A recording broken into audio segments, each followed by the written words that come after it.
Muy buenas noches y bienvenidos al informativo de Intereconomía. Es 26 de febrero y Barcelona podría estar celebrando uno de sus últimos congresos internacionales de móviles, o lo que es lo mismo, el mayor evento mundial de telefonía móvil en el mundo. Alba Vila, buenas noches. Vayamos a las cifras. Buenas noches, Gonzalo. Pues las cifras son contundentes. Se celebra desde 2006 y ha dejado ya más de 4.400 millones de euros a la ciudad y ha generado 115.000 puestos de trabajo. Asisten más de 100.000 personas y se exponen 2.300 empresas. ¿Se imaginan cuánto puede reportar todo esto a las arcas de la economía catalana y por ende española? Pues por cosas como estas el Congreso peligra.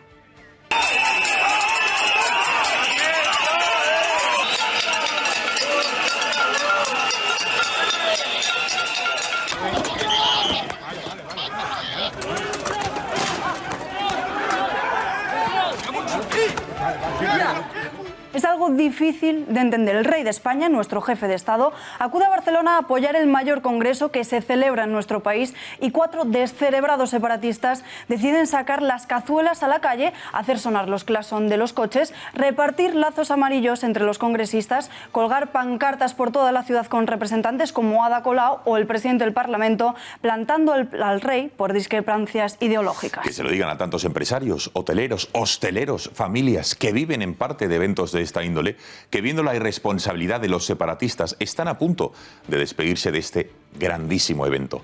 Barcelona, recuerden, ya perdió hace escasos meses la agencia o la sede de la Agencia Europea del Medicamento, con los puestos de trabajo y el dinero que aquello supuso, como para ahora coquetear con perder el mobile. Repasamos el resto de noticias en nuestro sumario.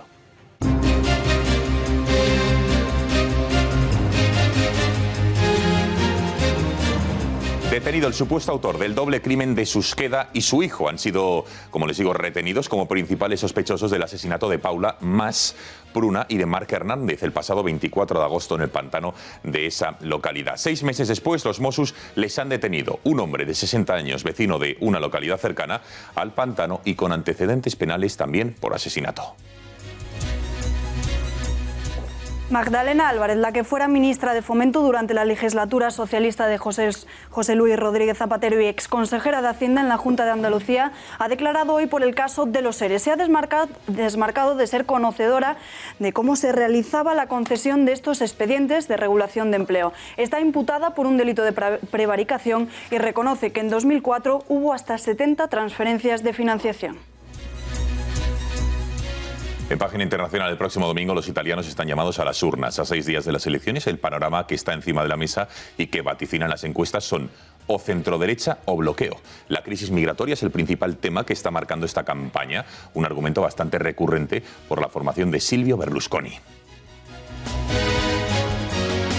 España vuelve a tiritar por el frío. La borrasca atlántica y el frente siberiano provocan que vuelvan las bajas temperaturas, la nieve hasta el nivel del mar y fuertes lluvias durante toda la semana.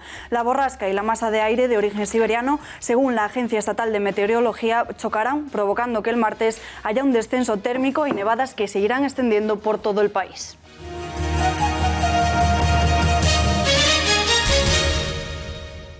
Por si quedaba todavía algún atisbo de duda, los Mossos d'Esquadra permitieron e incluso hicieron todo lo posible para que el referéndum ilegal del 1 de octubre se celebrase. Así se extrae de un informe de la Guardia Civil elaborado a través de los correos electrónicos que enviaba y recibía el que fuera mayor de los Mossos, Josep Lluís Trapero.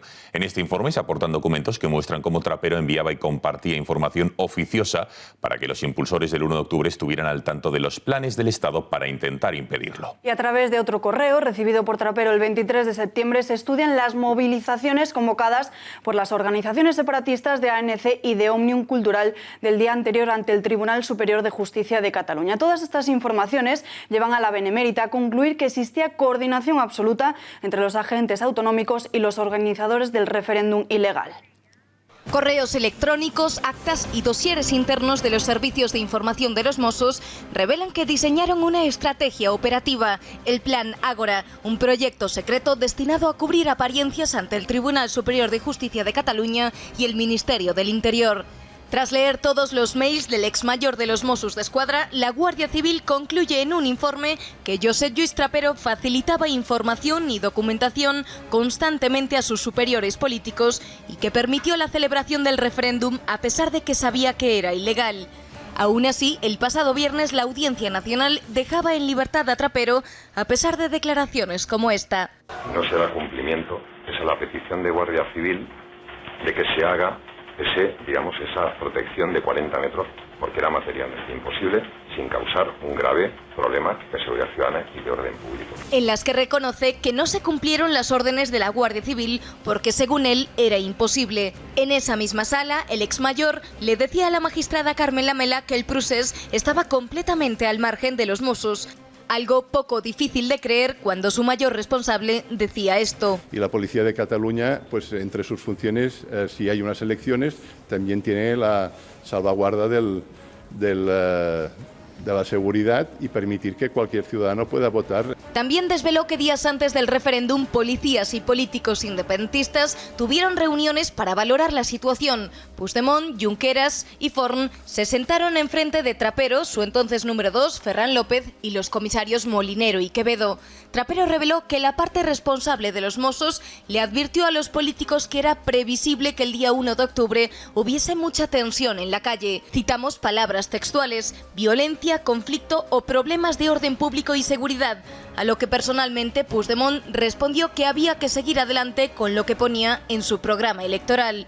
Esta versión la corroboran los comisarios que hoy han ido a declarar ante el Tribunal Supremo y añaden algo más: reproches a los políticos por ponerles en situaciones complicadas cuando hacían declaraciones ante los medios como esta. És evident que no aturarem la convocatòria del referèndum, això està claríssim.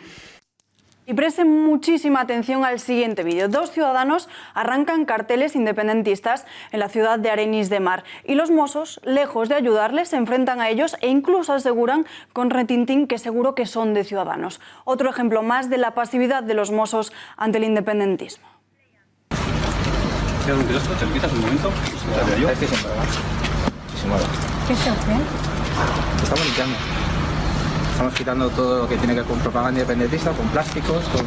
Esto es de ayuntamiento, ¿sabéis? ¿Es el ayuntamiento? ¿De ayuntamiento? Sí. Esto es mobiliario urbano, ¿no? El ayuntamiento tiene que ser neutral, ¿eh? El ayuntamiento. Bueno. ¿El ayuntamiento pone pancartas de presos políticos? ¿Algún grupo? ¿Independentista? Somos gente que nos conocemos a través de redes sociales y quedamos para aplicar. Pero ¿y el ayuntamiento pone propagandas de presos políticos? Eso de Ciudadanos. No, No, Ciudadanos no. de la CUP.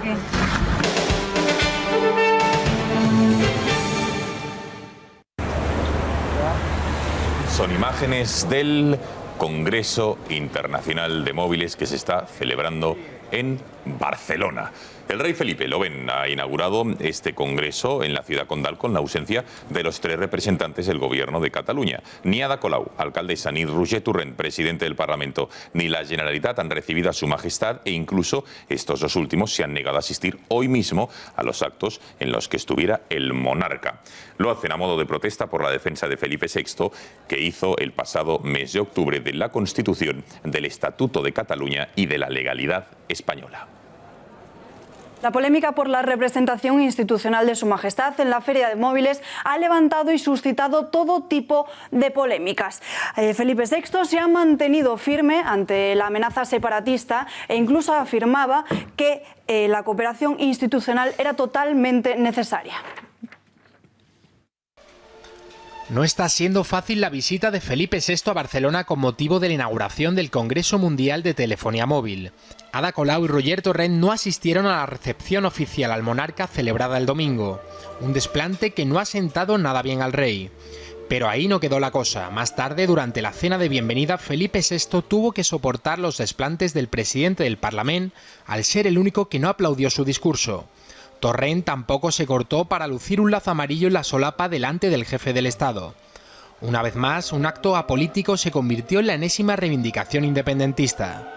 El rey, sin embargo, pasó por alto estos menosprecios y se refirió a la cooperación institucional en beneficio de todos para reivindicar el éxito continuado del evento que se celebra en Barcelona desde el año 2006. La cooperació institucional amb objectius clars i en benefici de tots és una clau evident d'aquest èxit. Pocos pueden negar el impacto político que ha tenido el desprecio a Felipe VI en Cataluña. Hoy el presidente del gobierno se ha referido a la polémica y ha señalado que a Colau y Torrent les gusta hacerse notar. Y luego el hecho de que alguien desconozca sus obligaciones institucionales o necesite hacerse notar es un tema menor que en ningún caso puede empañar lo más importante, que es un congreso tan importante como esto en una ciudad española como es Barcelona. Como ya sucediera tras los atentados yihadistas de agosto en Barcelona, el rey ha vuelto a sufrir el desprecio de la clase política independentista. Ada Colau, la alcaldesa de Barcelona, ha asegurado en declaraciones a los medios de comunicación que le achacó a Felipe VI su actitud en el discurso del 3 de octubre, a lo que él le ha contestado que estaba por defender la Constitución y el Estatuto de Cataluña. Estamos ahora mismo en una situación política muy complicada en Cataluña, seguramente la más excepcional y la más anómala que hemos pasado en los últimos 40 años, con el gobierno intervenido, con líderes políticos y sociales en prisión preventiva desde hace meses. Sabéis que hubieron unas cargas policiales el 1 de octubre que aquí causaron mucho dolor físico y emocional, ¿no? Porque fue una intervención durísima contra miles de personas pacíficas, y después de eso pues el rey sabéis que tuvo una intervención alineándose con las posiciones más duras. Hay ese recibimiento que además es muy anacrónico, ¿no? Que es lo que se llama el besamanos cuando viene el rey, donde yo consideré que era oportuno para representar a los ciudadanos a los que yo represento, ¿no? Y si hay una sensación de malestar y de dolor, pues de alguna manera había que poderla expresar sin que eso afecte igualmente a la normal relación entre las instituciones, que he insistido siempre antes y después, ¿no? de la cena de ayer. Por su parte, desde las filas socialistas, Miquel Iceta ha calificado de postureo, ridículo y actitud impropia no ir a la recepción con Felipe VI y sí acudir a cenar con él. Y la alcaldesa pues también se apunta a esta política más basada en el postureo que en las realidades. Yo lo he visto mal, porque yo creo que no están a la altura de su labor institucional, y en parte también un poco ridículo, porque dice, no voy a la recepción, pero en cambio luego ceno con él. El presidente fugado en Bruselas ha reaccionado también ante la visita del rey y le insta a pedir disculpas. A través de su cuenta de Twitter, Carles Puigdemont ha dicho que el rey Felipe VI será bienvenido a la República de Cataluña como máxima autoridad de España cuando pida perdón por su papel inconstitucional en el pasado mes de octubre. Bueno, tensión, como acabamos de ver dentro de lo que está ocurriendo exactamente en Barcelona. Mientras tanto, mucho movimiento en las calles catalanas. Caceroladas, manifestaciones, pitidos y la ANC y Òmnium Cultural repartiendo lazos amarillos incluso entre los congresistas, es decir, las personas venidas de fuera que quieren acudir al Congreso Internacional de Móvil. Momentos de mucha tensión que han obligado a los Mossos d'Esquadra a actuar rápidamente para mantener el perímetro. La visita de Felipe VI rodeada de polémica por los más intransigentes. Independentistas paralizaron el centro de Barcelona este fin de semana como protesta a la visita de Felipe VI a la capital catalana. El separatismo echó en cara al monarca su discurso del 3 de octubre en el que defendía la Constitución y la unidad de España. El centro de Barcelona, con centenares de congresistas ya en la ciudad y varias empresas organizando actos públicos, quedó paralizado por las marchas y actos de protestas organizados por la ANC, Òmnium, la CUP, Arran y los comités de defensa de la República.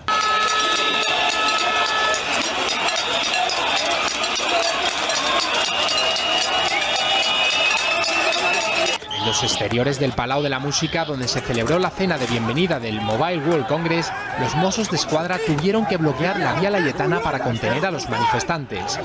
Los ánimos estaban caldeados en la calle, entre otras cosas porque la organización juvenil de la izquierda independentista Arran llamó a boicotear al rey Felipe VI de la siguiente manera: Felipe, criminal en los países catalanes, no eres bienvenido. Sin embargo, entre la presión separatista en las calles, simpatizantes de la Unidad de España y de Tabarnia no se arredraron y corearon consignas contra los independentistas. Bueno, ya lo ven, Barcelona dividida en defensa de Felipe VI, Tabarnia, digamos, los defensores de esta entelequia que nacía como consecuencia del humor, pero salieron a la calle. Quieren seguir siendo españoles, catalanes que quieren seguir permaneciendo en nuestro país, en España. La organización llamó a que los catalanes se movilizasen en apoyo al rey y a la resistencia al nacionalismo. 500.000 de personas se concentraban en la Plaza de Cataluña en torno a las 5 de la tarde de forma pacífica, y media hora después se iniciaba otra manifestación separatista a pocos metros en la Plaza Urquinaona, ambas próximas al lugar donde estaba teniendo la cena de recepción y de inauguración de este congreso. Fíjense que los momentos de tensión eran tales que incluso un separatista se acercó a uno de los puestos de Tabarnia, insultando, gritando e incluso cogió una bandera española, la escupió y la tiró al suelo. Lo vemos. Déjame que hable, déjame que me están grabando. Por favor, váyase a su lado. El presidente que tenemos, el mayor podrido, el mayor podrido. Su presidente es mío cualquiera. Yo no estoy aquí. La mayor Perdone, porque no voy a discutir, no. De escandaloso. Pues lléveselos en su mujer porque yo estoy aquí. Robando a todo el pueblo y todo el mundo. Buenas noches, caballero. ¿Qué pasa? Buenas noches. Buenas noches. Buenas noches, señor. Buenas noches. Buenas noches, señor. Buenas noches. Adiós. Adiós, buenas noches. Gracias, gracias. Un aplauso.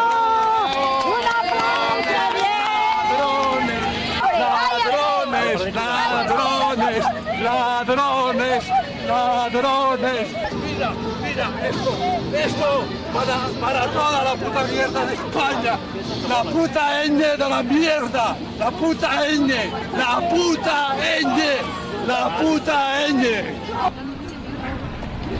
Mira lo que hago con esta puta mierda. Esto. Mierda. Bueno, esto era lo que ocurría en El Gato. Verán la versión completa, donde como este señor incluso cogía la bandera de España, la escupía y la tiraba a la papelera. Será esta noche en El Gato al Agua. Estos enfrentamientos, estos momentos de tensión y la inestabilidad que se vive con la política en Cataluña han provocado que se plantee los organizadores del Congreso trasladar este evento a otra localidad. Hablando en cifras, ¿cuánto perdería Cataluña, Barcelona, si finalmente la feria se fuese de la ciudad condal? Pues este evento supone 110.000 participantes aproximadamente y 2.300 empresas que tienen un stand. Además, desde el año 2006 se han generado más de 4.400 millones de euros y 115.000 puestos de trabajo. El impacto al año para Barcelona supondría 470 millones de euros y 13.000 empleos que generan 30 millones de euros. Ahí es nada.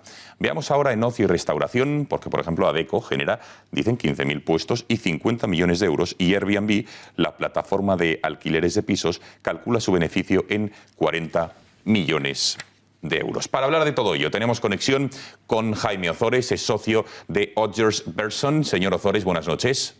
Buenas noches, ¿cómo estáis? Bueno, más allá de las polémicas, ¿cómo cree que está transcurriendo el Congreso? Y enseguida le preguntaré una valoración de todo lo que está ocurriendo. Pero el Congreso en sí, ajeno a lo que ocurre en la calle y a las trifulcas políticas, ¿cómo lo valora?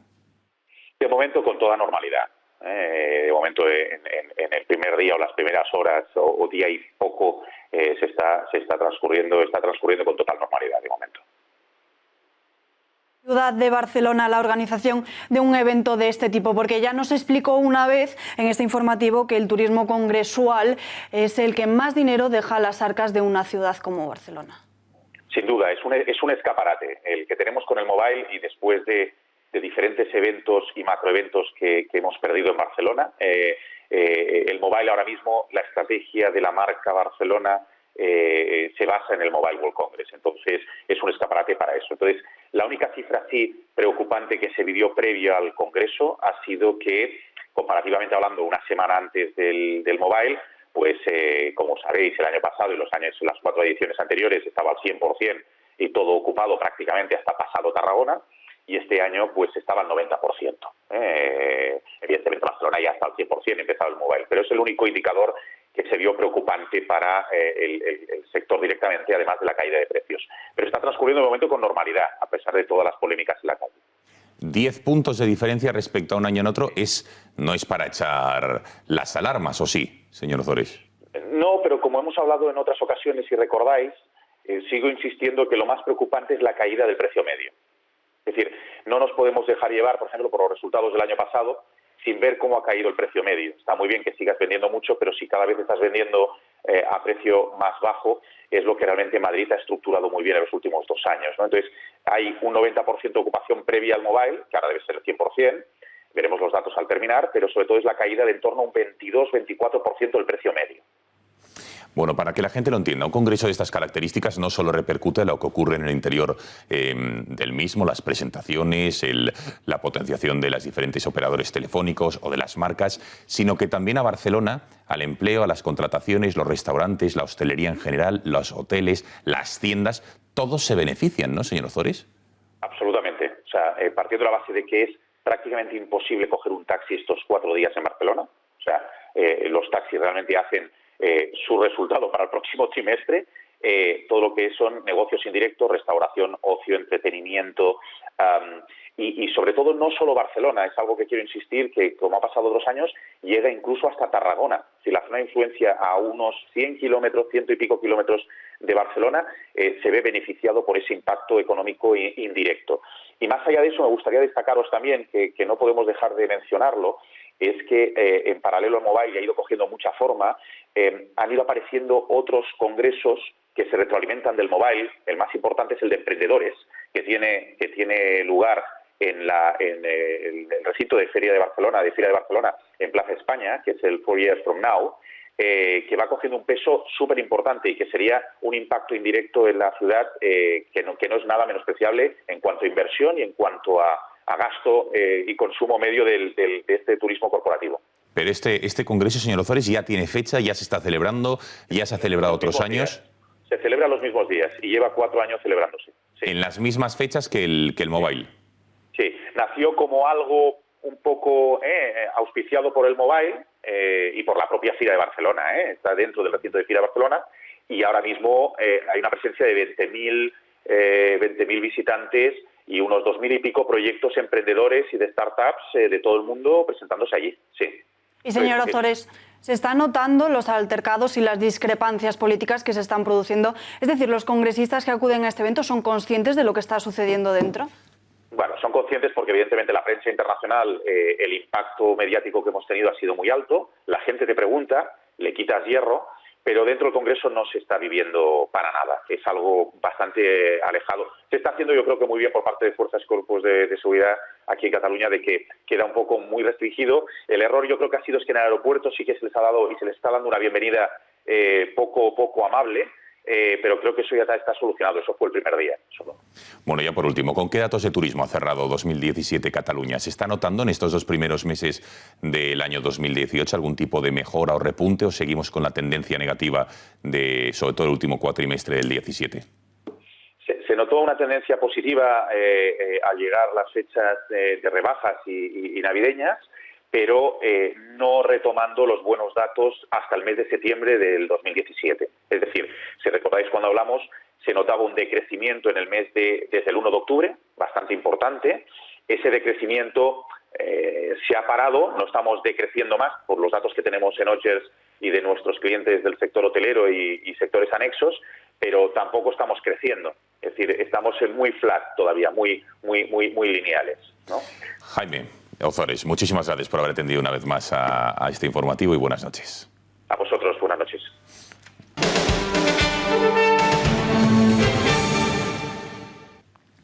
Seguimos en Cataluña. Atención lo que ocurría el pasado sábado en Barcelona, en la televisión pública. Javier Ortega, abogado y secretario general de Vox, participó en un debate de la televisión pública catalana con el diputado del PDeCAT, Carles Campuzano, en el programa Preguntas Frecuentes. A pesar de ser la cuna del separatismo y el medio del adoctrinamiento, Ortega no se amilanó, no se quedó callado y defendió sin lugar a dudas, entre otras cosas, una cosa que no se oye habitualmente en esa televisión: el respeto a la ley y la defensa a la unidad de España. Violencia son las lesiones que han sufrido policías y guardias civiles. Violencia han sido, policía y guardia civil, que por cierto, cumplieron una labor extraordinaria como profesionales en cumplimiento de sentencias judiciales, cumplieron las sentencias judiciales, cosa que otros, como los Mossos de Escuadra, dejaron mucho que desear porque se retiraron o bien colaboraron con las acciones violentas. Porque los 18 abogados que trabajamos en este asunto no cobramos ni un euro. Y han sido miles los españoles que con pequeñas aportaciones han conseguido que juntásemos el dinero, importantes fianzas, para poder estar presentes. Nosotros esperamos en este procedimiento que se haga justicia en primer lugar y que quienes han robado descaradamente a todos los españoles y en particular a los catalanes, y especialmente han intentado robarles lo más importante, que es su pertenencia a la nación española. No me hable de golpes de Estado ni me haga comparativas, porque seguro que están mucho más cerca, infinitamente más cerca ustedes de un golpe de Estado militar que lo que podamos estar nosotros, que estamos justo enfrente, defendiendo la democracia, el Estado de Derecho y la legalidad. Todo aquel partido que atente contra la democracia, contra la libertad y contra la unidad debería ser un partido ilegal. Se llame Vox, se llame PDeCAT, se llame Esquerra Republicana, se llame Bildu y además especialmente, o se llame Falange. No estamos hablando de presos políticos, estamos hablando de políticos que están presos por haber cometido delitos y delitos muy graves. Una encerrona en toda regla. Preguntas inquisitivas, mensajes de WhatsApp muy duros, abucheos, un claro ejemplo de cómo TV3 quiso encerrar a Javier Ortega. Javier Ortega y Carles Campuzano. Podeu aplaudir, eh? Así daban la bienvenida en el plato de TV3 a Javier Ortega Smith, el secretario general de Vox, pidiendo al público, algo falto de ganas, que aplaudiera para recibirle. Un público que, por cierto, no dudó en abuchear y reírse del invitado cuando quiso. ¿Y se han fijado en el aparato que lleva Ortega Smith en su oreja izquierda? Han acertado. Es un pinganillo para traducirle del catalán al castellano, ya que desde la televisión pública catalana se negaron a hablarle en nuestra lengua oficial. Els acusen de filtrar àudios de les declaracions davant del Tribunal Suprem. Que nos han acusado, dice usted. Sí. Primera noticia que tengo. Una entrevista que tuvo lugar el pasado sábado por la noche y que durante 40 minutos no hubo un respiro para el de Vox, que no paró de recibir acusaciones y preguntas incisivas. Y ni en el faldón de la parte inferior, donde aparecen los mensajes de los espectadores, se libró Ortega Smith de las faltas de respeto. ¿Hay que llevar partidos extraparlamentarios de ultraderecha a TV3? No caigan en sus provocaciones, son mala gente. Pero para mala educación, la de la independentista Pilar Rahola. Miren qué desplante. Hola. ¿Cómo estamos? ¿Qué tal? No me da dos besos. No.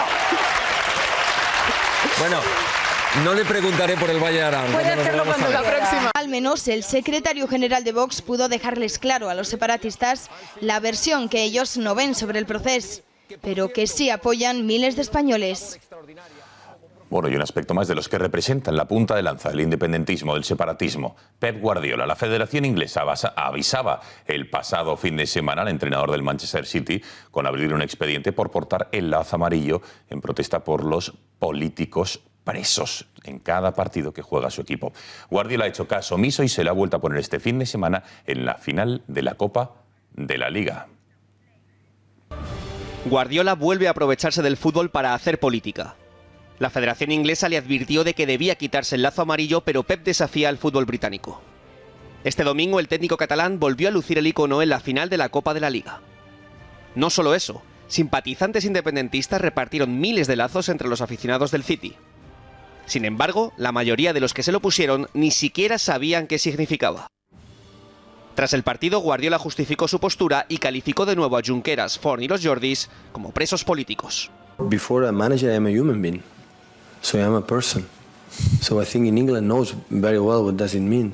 So you did the Brexit, you let the people bit an opinion, you allowed to Scotland to make a referendum about if you want to stay or not. So and after the people vote, that is what they asking. And they are in prevention jail right now. Es el último desafío independentista del que, hasta hace no mucho, lucía orgulloso la camiseta de la selección española. Hablar catalán es sinónimo de buen cristiano. Así se plasma en un folleto de la guía Bienvenidos al Catalán, editada por Plataforma por la Lengua. Este texto está escrito tanto en catalán como en castellano y se destacan las supuestas ventajas de aprender la lengua catalana y de hablarla. Se destaca además como la lengua oficial y nacional de Cataluña, a lo que los independentistas llaman los países catalanes. Pero lo más sorprendente llega en la tercera página. Se asegura que el apóstol Pablo nos diría que si queremos hacer llegar el evangelio a los catalanes, debemos sentirnos catalanes. El texto prosigue diciendo que ser catalanes no solamente significa vivir en Cataluña y aprender el catalán, que es mucho más que eso, y quienes no lo hagan supone que no es la manera bíblica de hacer las cosas. Una guía que además está autorizada por la Dirección General de Asuntos Religiosos de la Generalitat y la Concejalía de Derechos Civiles del Ayuntamiento de Barcelona. Y un par de apuntes más de la crónica política catalana, porque la situación continúa prácticamente igual, a la espera de que este jueves se celebre el pleno en el que se disipen muchas dudas. Hoy hemos conocido que Jordi Sánchez, el expresidente de la ANC, va a pedir su puesta en libertad si resulta ser elegido candidato a presidente de la Generalitat. Esta elección es a la que apuntan las conversaciones y negociaciones entre Junts per Catalunya y Esquerra Republicana, unas negociaciones a las que hoy se ha sumado el PDeCAT y también los antisistema de la CUP. El diputado de la lista de Carles Puigdemont aceptaría este encargo desde Soto del Real a la espera de que el presidente huido, asuma una presidencia simbólica y dé a un paso al lado. Y desde las filas republicanas ya han anunciado que están cada vez más cerca de un consenso global. Sergi Sabrià, portavoz de la formación, se ha mostrado optimista de lo que creen de que van a cerrar un acuerdo esta misma semana. Y desde el Gobierno, el ministro de Justicia, Rafael Català, ha calificado como vergonzosa toda actitud mantenida por Carles Puigdemont. Dice que el hecho de que se mantenga refugiado en Bruselas no hace más que daño a sus compañeros políticos. Estem més a prop segur, no sé si serà aquesta setmana, però seria bo que fos aquesta setmana. Per tant, jo sóc optimista i espero que la resposta sigui que sí. Bueno, si se ven algún día privados de libertad será porque un juez independiente y profesional así lo decida. Lo que sí creo que de momento es que están haciendo una grave dejación de sus responsabilidades, de defender su posición, sus hechos ante la justicia con todas las garantías, porque España es un Estado de Derecho. Me parece que es un ejemplo de absoluta falta de ética personal e institucional. Son personas elegidas por los ciudadanos que fugarse de la justicia es justo lo contrario de una actitud ejemplarizante.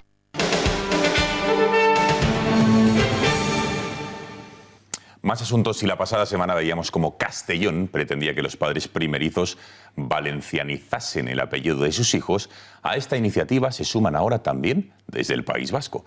Diferentes ayuntamientos de esta comunidad autónoma han enviado una carta a todos estos padres de niños recién nacidos para que euskaldunicen los apellidos y los cambien en caso de que sean españoles. La campaña informa además de las bondades de eliminar nombres y apellidos en español y de los requisitos para formalizarlo ante el registro civil o en el juzgado correspondiente. La campaña tiene su origen en la Diputación Foral de Vizcaya y afecta a 27 municipios, es decir, hasta 60.000 hogares han recibido esta carta.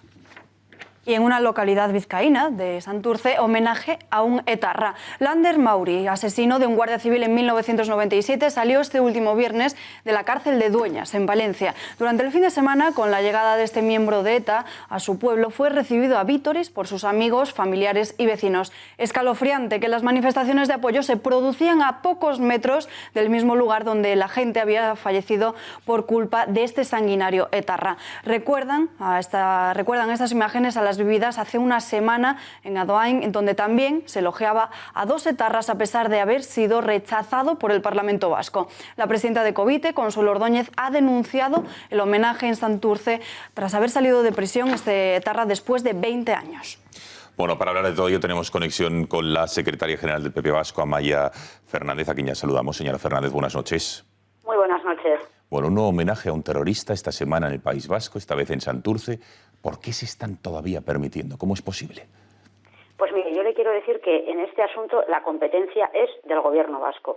Y es verdad que el Gobierno vasco tiene una política de mirar hacia otro lado en este asunto. Por ese motivo nosotros estuvimos hace unos días en Andoain, porque lo que queríamos era visibilizar esto que nosotros consideramos que es una barbaridad democrática. Queríamos poner el foco de atención en esto que estaba sucediendo en las calles y pueblos de mi tierra, de Euskadi. Y desde luego nosotros estamos en la línea de promover cuantas iniciativas sean necesarias para poner fin a esto que no solo humilla a las víctimas del terrorismo, sino que humilla a toda la sociedad democrática. Porque hay que recordar que en el País Vasco han sido fueron miles las personas que plantaron cara al terrorismo, y cuando tenemos que ver esto en nuestras calles, en nuestras plazas, en nuestras ciudades, en nuestros pueblos, pues con toda claridad le tengo que decir que me parece una inmoralidad y una indignidad. Y en este asunto no cabe mirar para ese otro lado como hace el Partido Nacionalista Vasco. No hay tonos grises aquí, o con la dignidad o contra ella. Y desde luego el Partido Popular Vasco ha tomado la iniciativa para devolver la dignidad a la sociedad vasca que este tipo de homenajes desde luego le están robando. Porque también le quiero decir que nosotros apostamos por un País Vasco en libertad y con convivencia. Pero no puede ser que esto se produzca en nuestras calles, porque qué lección, qué ejemplo le estamos dando a nuestros jóvenes, a las nuevas generaciones, que están viendo cómo a terroristas, a personas que han colaborado en el asesinato de seres humanos se les recibe con honores de reyes. A nosotros, desde luego, esto nos parece una indecencia y una inmoralidad. Ha quedado clarísima. Maya Fernández, muchísimas gracias por este testimonio y sobre todo la intencionalidad política ha quedado fuera de todas dudas del PP en esta materia. Gracias y muy buenas noches. Gracias a ustedes. Muy buenas noches.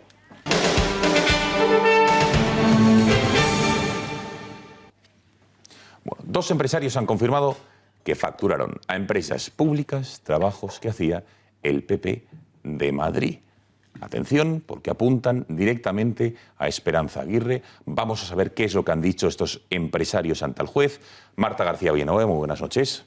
Buenas noches. Efectivamente, vamos a ver unas imágenes ahora en unos momentitos, porque vamos a ver a Josefa Barral, colaboradora de Alfonso del Corral, que ha reconocido que fue este último quien le pidió el favor de que extendiera una factura porque ellos no podían hacerlo. También ha confirmado que efectivamente el Partido Popular se financiaba ilegalmente en la etapa de Esperanza Aguirre. Pero las declaraciones más duras son las de Alfonso del Corral, que señala directamente que la campaña de Aguirre en 2003 fue pagada con dinero de Fundescam. Vamos a escucharlo.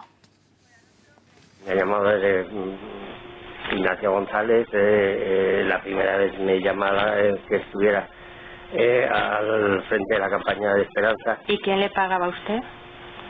Normalmente el gerente. ¿El gerente del Partido Popular de Madrid? El gerente del Partido Popular. ¿Quién era? Pero, el señor Beltrán Gutiérrez. Beltrán Gutiérrez. Repito sus palabras, Luis Alfonso, estas investigaciones me las pasas al Partido Popular y estas investigaciones me las pasas a Fundescal. ¿Usted estos trabajos los ha realizado para la Fundación? Para la Fundación no, los he realizado para el Partido Popular. Para el Partido Popular. ¿Usted sabe directamente los trabajos del Partido Popular encargados directamente con doña Esperanza Aguirre? Que si los reportaba con Esperanza Aguirre, unos sí y otros también. ¿Conocía las formas de pago y los importes a facturar? No lo sé. ¿Usted lo habló con ella? No, nunca. ¿Tenía trato directo con ella? Sí. No hay más preguntas. Todas estas declaraciones contrastan con lo que había dicho hasta ahora Esperanza Aguirre, que incluso negaba haberse llevado ni un euro o ser consciente de que alguien lo hiciera.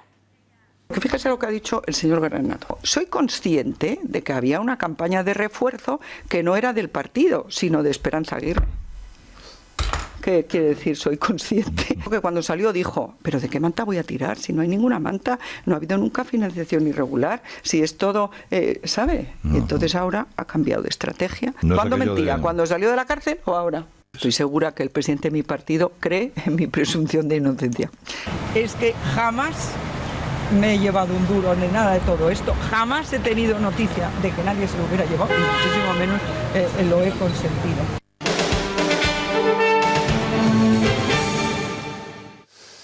La defensa de la lengua española es el título de la sesión que hoy se ha celebrado en el ciclo de conferencias sobre el necesario fortalecimiento de España. Una de las ponentes ha sido Míriam Tey, vicepresidenta de Sociedad Civil Catalana, a quien ya saludamos. Señora Tey, muy buenas noches. Hola, buenas noches. Muchas gracias. Bueno, ¿qué cree que pensaría un ciudadano extranjero que viniera a España y viera que en nuestro país, digamos, se está celebrando una conferencia bajo el título de la defensa de la lengua oficial de ese país? ¿No le parecería cuanto menos raro? Pensaría tal vez que estamos locos.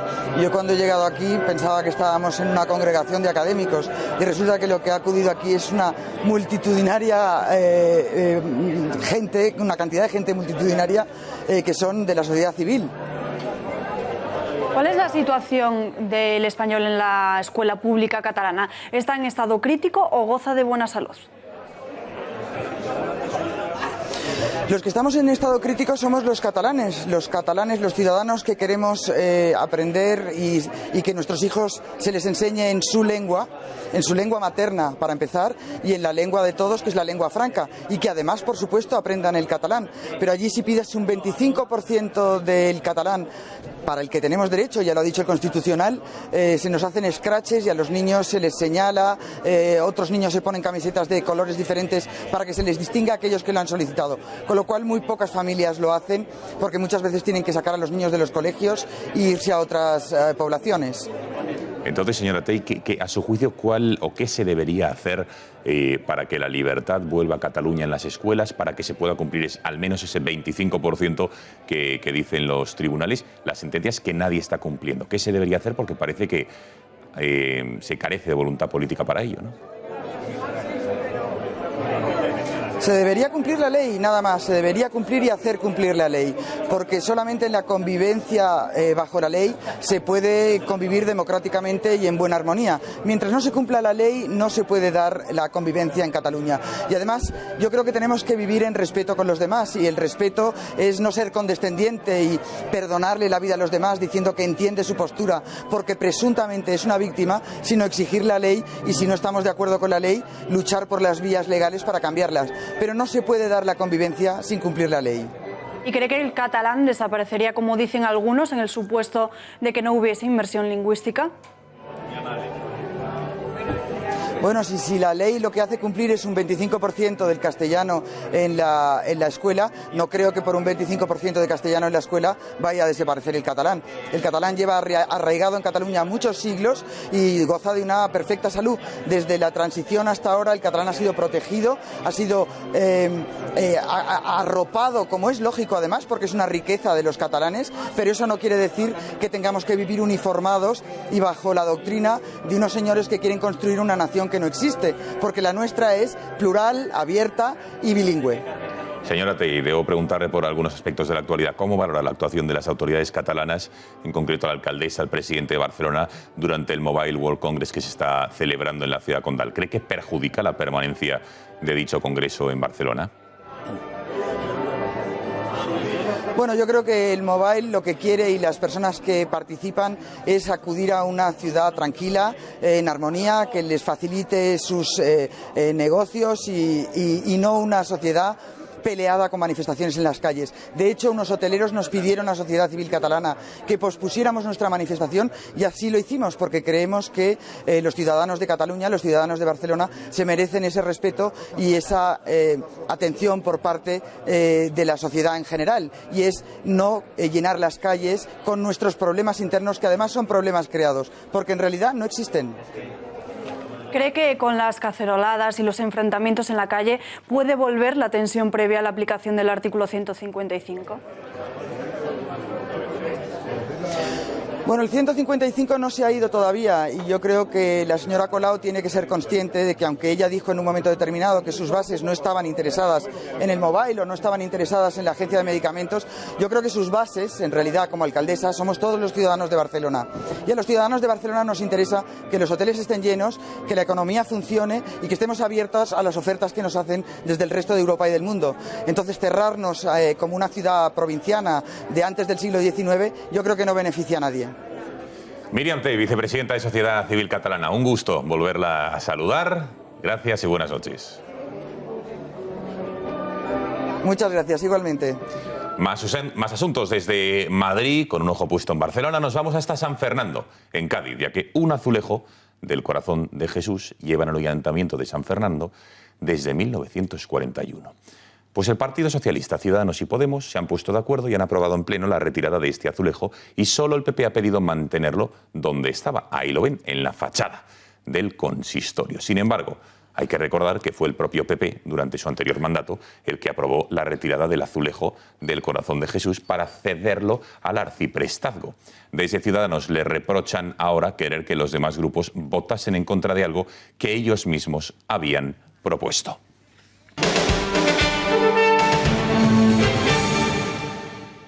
A juicio de los dos islamistas que preparaban atentados masivos en España, Ilyas Chentuf y su compañero se enfrentan a una petición fiscal de 7 años de prisión por pertenecer a una organización terrorista. Según fuentes de la Fiscalía, se cree que ambos estaban preparando acciones violentas en nuestro país y que toda la intensa actividad desarrollada por ambos estaba dirigida a ampliar sus conocimientos sobre el terrorismo. Además, uno de ellos realizó varias consultas en Internet para saber cómo agredir masivamente con armas blancas.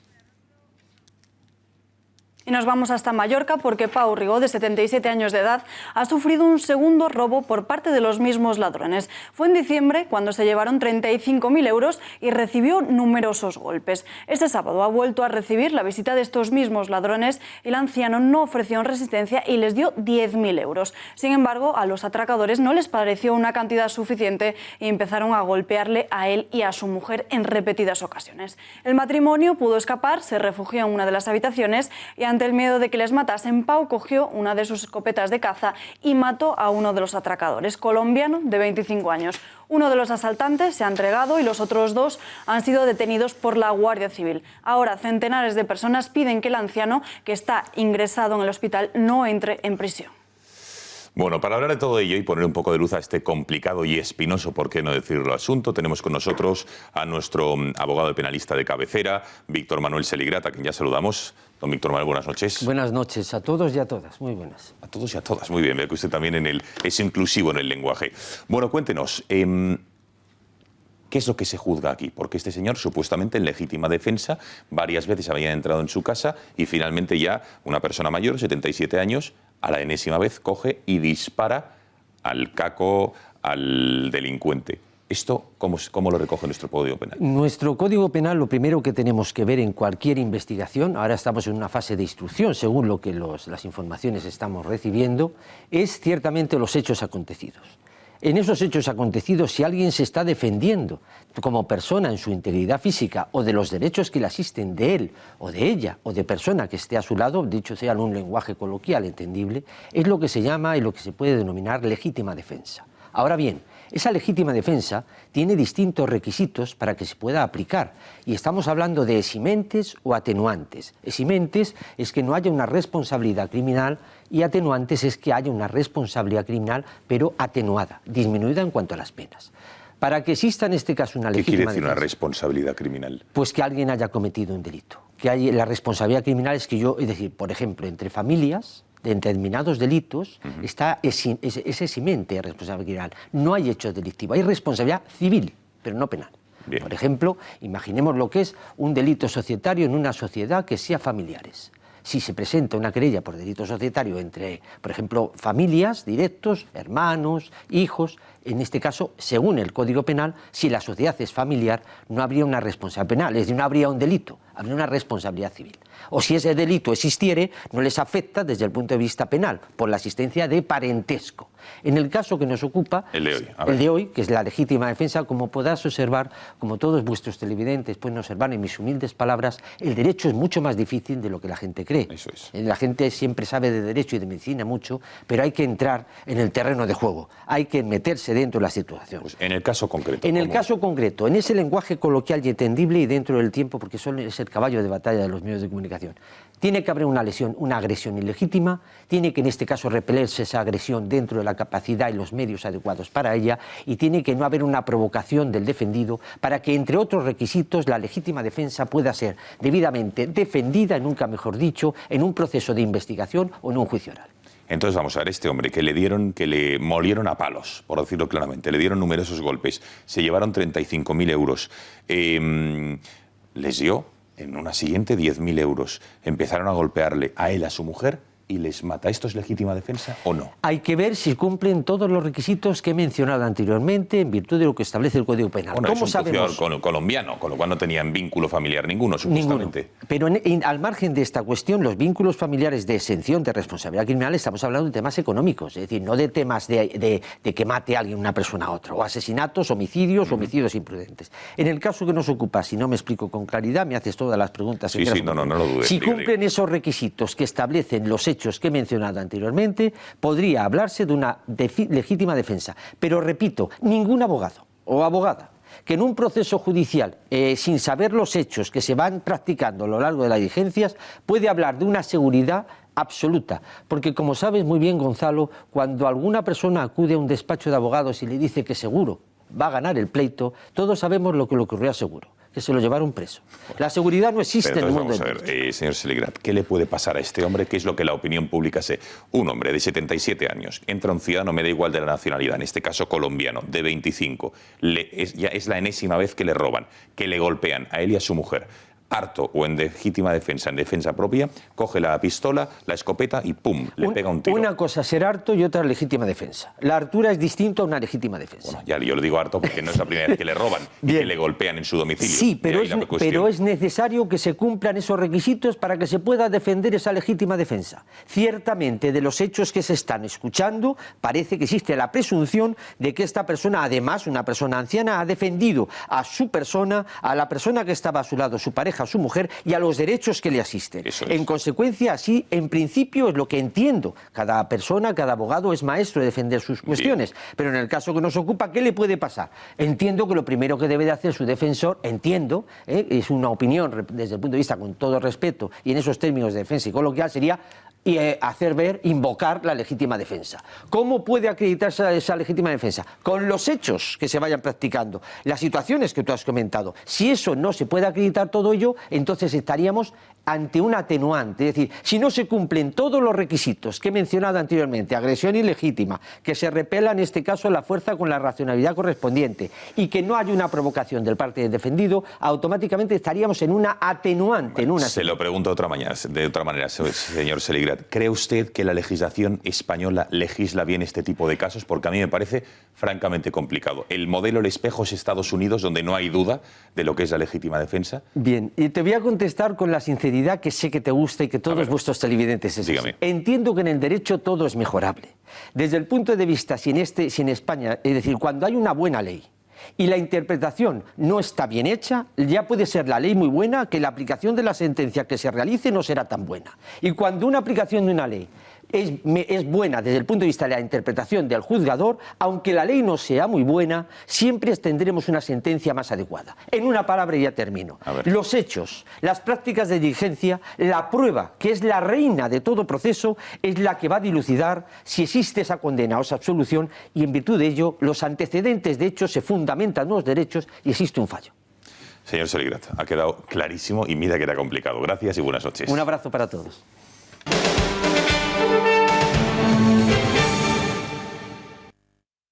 Bueno, nueva polémica, una vez más, de las hordas del feminismo, de la progresía, de lo políticamente correcto. ¿Por qué?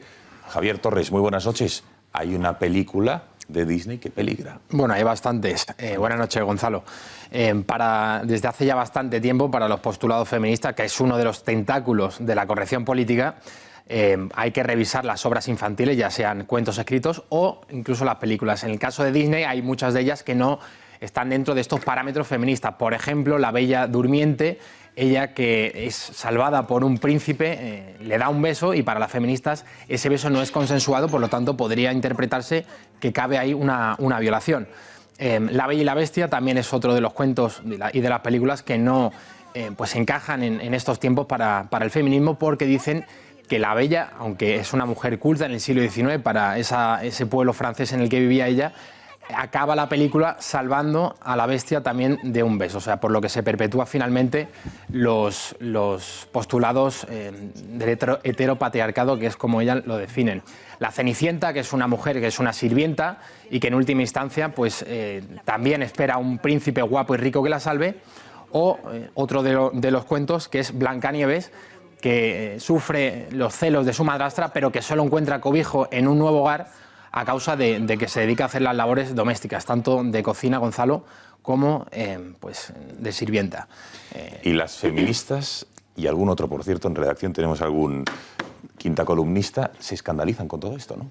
Bueno, hay quien se escandaliza, quien cree que todo esto pues, debe ser quitado de los libros y de la enseñanza para los niños, porque no se adecúan, Gonzalo, como decimos, a los postulados modernos, y creen que todos estos roles que perpetúan el género y los postulados... Fíjate, ahí estamos viendo lo que has dicho La Bella y la Bestia. Gastón, en la película no animada, era que el compañero de... No, Gastón no, ¿cómo se llama? Gastón es el fortazón. Bueno, su mano derecha, su ayudante, digamos, que es claramente homosexual y afeminado, y en la película le dan como que está enamorado de Gastón. Sí, bueno, en la película de dibujos infantil, la verdad que ahí tampoco es que haya nada explícito. No, pero yo te digo la que han hecho también infantil, pero digamos no de dibujos. En la nueva. En la nueva.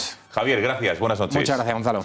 Alba, nos vamos, pero con una imagen curiosa. Eso es, antes de despedirnos vamos a ver una de las imágenes que está dando la vuelta al mundo a través de las redes sociales. Se trata de una imagen que protagoniza una madre y su hija, que como ven, la paloma se posa en la mano, la niña coge la paloma, le saca el pan y se lo come.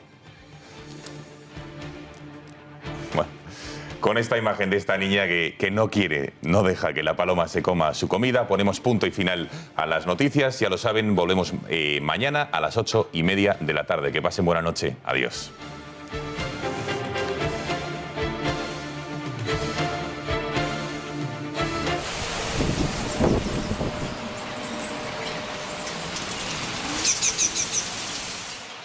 Comenzamos una semana en la que vamos a hablar de frío, de lluvia y de nevadas.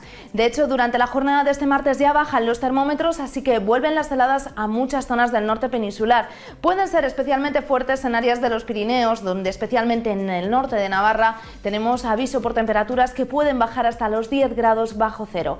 En el resto de zonas de montaña nos encontraremos con esas heladas a primeras horas y además también vamos a tener que llevar el paraguas bien a mano en muchas zonas de España. Entra un frente frío por el suroeste peninsular que nos va a dejar copiosas precipitaciones en Andalucía, Castilla-La Mancha, Extremadura. De hecho, estas lluvias van a ir avanzando hacia el centro, hacia la Comunidad de Madrid. También se van a dar en puntos del Mediterráneo y del archipiélago balear y, como veis, no solo van a ser precipitaciones con agua, sino también con nieve. Esperamos nevadas en muchas zonas de nuestro país. En las Islas Canarias este fin de semana pasábamos por un temporal muy duro de lluvia y de viento. Poco a poco empieza a remitir, aunque seguimos con aviso en la isla de La Palma por fuertes lluvias. En general, en todo el archipiélago tenemos avisos por rachas de viento fuerte y también por fenómenos costeros.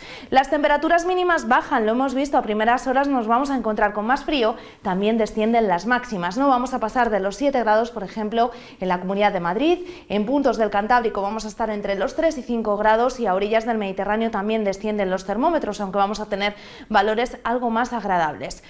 Como veíamos, la cota de nieve desciende, así que esperamos nevadas ya desde este martes. Fijaos, porque este martes ya tendremos nevadas en Cataluña, en puntos de Castilla-La Mancha, la Comunidad de Madrid, al sur de Castilla y León, el este de Andalucía, pero fijaos el miércoles, las nevadas se generalizan a prácticamente toda la mitad norte de la península. De hecho, la cota de nieve cae en el Cantábrico y esperamos nevadas incluso muy cerquita de la costa. En el estado del cielo, además de estas nevadas, tendremos que tener el paraguas bien a mano porque las lluvias prácticamente van a ser generalizadas en todo el país, eso sí, acompañadas de un ligero ascenso térmico. Y las lluvias no acaban aquí en la jornada del miércoles. Fijaos, de cara a toda la semana, nos espera una semana muy lluviosa en toda España. De hecho, esperamos importantes acumulados de precipitación en zonas del sistema central, al sur de Castilla y León, puntos del suroeste, las Rías Baixas y también en los Pirineos. De hecho, se pueden acumular más de 200 litros por metro cuadrado en este episodio de lluvias en algunas zonas de nuestro país.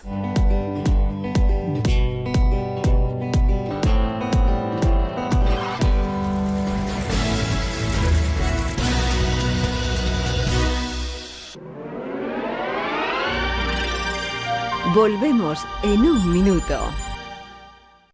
Hablar de los artesanos del Pozo es hablar del